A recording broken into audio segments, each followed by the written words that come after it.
వివాదాస్పద లతీఫియా మసీదు వద్ద క్షణక్షణం టెన్షన్. నంద్యాల పట్టణం బాలాజీ కాంప్లెక్స్లోని లతీఫియా మసీదు వద్ద క్షణక్షణం టెన్షన్ వాతావరణం నెలకొన్నది.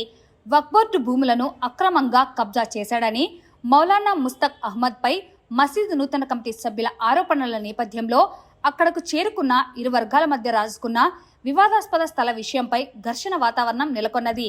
నంద్యాలలో రోజురోజుకు లతీఫియా మసీదు స్థల వివాదం రచ్చకెక్కుతున్నది. వక్ఫ్ స్థలంలో నిర్మించిన భవనాలపై తనకు పూర్తి హక్కు ఉన్నదని, తనదేనని మౌలానా ముస్తక్ అహ్మద్ పట్టుబడుతున్న వైనం.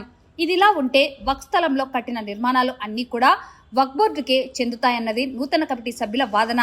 తాను కట్టించుకున్న భవనాలను తనకు కాకుండా చేస్తున్నారని మౌలానా ఓవైపు ఆరోపణలు చేస్తున్నారు. మేము కమిటీ డెవలప్ చేయాలని 3 నెలల నుంచి మౌలానాకు అడుగుతున్నాం. మౌలానా కూడా ఒక సంవత్సరం అని చెప్పినాడు. ఆయన కూడా ఆయనతో కలిసి కట్టుగా మేమందరం కలిసి నువ్వే ఉండు పెద్ద మనిషిగా, మేము నీ వెనుకలో కూడా పని చేస్తామని కూడా మౌలానాకు చెప్పినాము.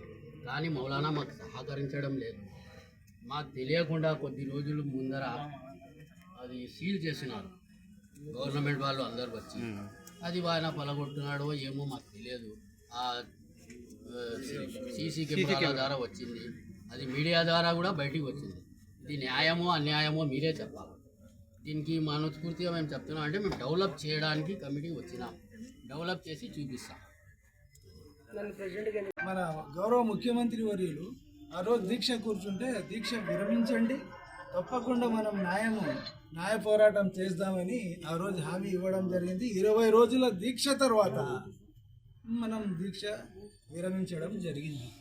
ఈ మసీద్ ఇప్పుడు కొంతమందికి మసీద్ కమిటీ వేయాలంటే లోకల్లో ఉన్న పీపుల్స్కి అందరికీ మసీద్కి ఆహ్వానించి వాళ్ళ అభిప్రాయాలు ఏమనేది తెలుసుకొని, లోకల్లో ఉన్న పీపుల్స్ అభిప్రాయాలు తెలుసుకొని ఇక్కడ అయ్యే ఇన్స్పెక్టర్ వక్ఫ్ బోర్డు రిపోర్ట్ రాసి పంపాలి. అది కాకుండా అభిప్రాయాలు తెలియకుండానే బలవంతంగా కమిటీ వేయించారు. కనీసం నన్ను కూడా అప్రోచ్ కాలే. ఇక్కడ నువ్వు ఉన్నావు కదా, చేసినావు కదా, ఎలా ఏం చేద్దామని కూడా అప్రోచ్ కాలే. అయితే కూడా నేను కామ్గానే ఉన్నాను.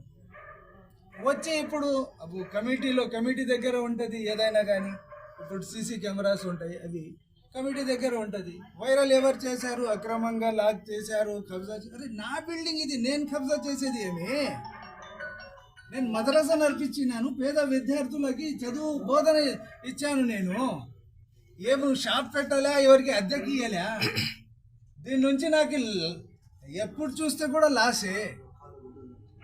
ఏ సమయంలో కూడా మీకు కూడా బాగా తెలుసు, ఓర్వలేక ఇది ఈయనతో ఉండకూడదు, ఏదో ఒక రకంగా దీంతో తీసుకోవాలి అనే ఉద్దేశం ఉందో ఏముందో అది దేవునికి బాగా తెలుసు. మన అధిష్టానం దృష్టిలో అయితే ఉంది సమస్య.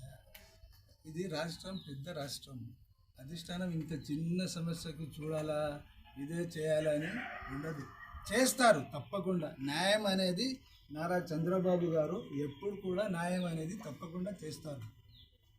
అధిష్టానంకి ఎన్నో సమస్యలు ఉంటాయి, నేషనల్ ఉంటాయి, స్టేట్ ఉంటాయి, ప్రతి సమస్య ఉంటుంది. ఇది చిన్న మసీద్ సమస్య.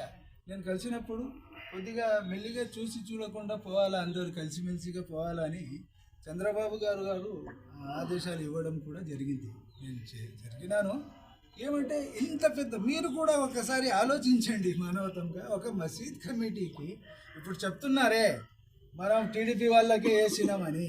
నేను ఎవరు, నాకెందుకు అడగలే, నాకెందుకు చెప్పలే?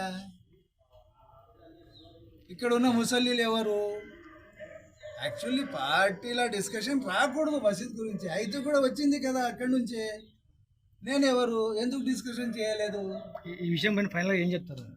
ఇక ఘర్షణలు జరుగుతున్నాయి, 2 వారాలుగా పోలీసులు వస్తున్నారు, మసీదులో జరగడం ఈ సాంప్రదాయాలు తప్పు. ఫైనల్గా మీరేం చెప్తారు? ఘర్షణ కాదు, ఏదో తెలియని కొంతమంది వ్యక్తులు వాయిస్ ఎక్కువ రైజ్ చేస్తున్నారు. ఘర్షణ చెప్పడానికి కూడా ఉండదు. ఇది వాయిస్ ఎక్కువ రైజ్ చేయకూడదు. అలా ఒక హౌస్లో వాయిస్ రైజ్ చేయకుండా సామరస్యంగా కూర్చొని మాట్లాడుకుంటే అన్ని సమస్యలు పరిష్కారం అవుతాయి.